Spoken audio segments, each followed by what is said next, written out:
Hey, there's a lot going on. So I'm gonna get right to it. Tectonic team, activate. Put the little fisty fist up there. Go look up Wonder Twins. Anyway, volcanoes, no laughing matter. These are all necessary releases of pressure. It doesn't surprise me that it's shaken up a bit.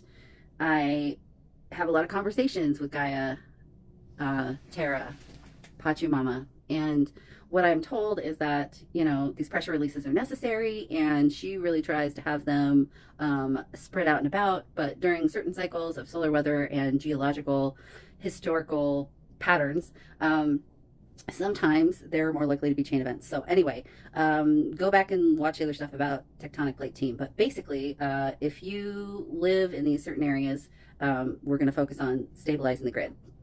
It's that simple. Just imagine you're raking the. So as I said, lots of people being warned to prepare for evacuation. I'm not going to waste our time right now by going into the whole mythology of it, but it's very, very cool. I shouldn't say mythology. History, cultural history.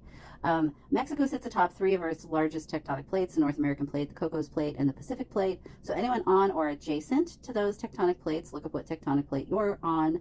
We want to focus on holding the line, basically, just holding the Earth steady while this release of pressure is happening so that the nature of those events doesn't spread and cause a chain reaction of other cataclysms in other places. Not that this is going to be a cataclysm, but you know what I'm saying.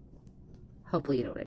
All right, so close up, we have the different plates. The Caribbean plate is right there, the South American plate, the Nazca plate. So wherever you are, if we can focus on this particular area near Mexico City, where this volcano is heading to erupt, the goal is just to create as much stability as possible and keep any eruption or seismic activity from spreading.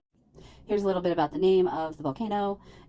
Be careful what you read online about Aztec history, because a lot of it is pretty whitewashed. So try to go to indigenous sources. But at any rate, that's our chore. That's our project for the next day. And I will come back in the morning and tell you more about how it appears to be working.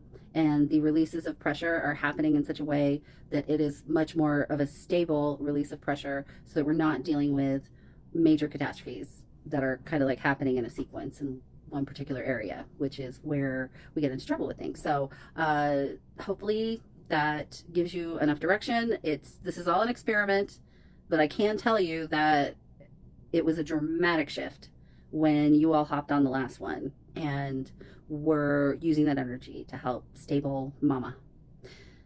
Go team.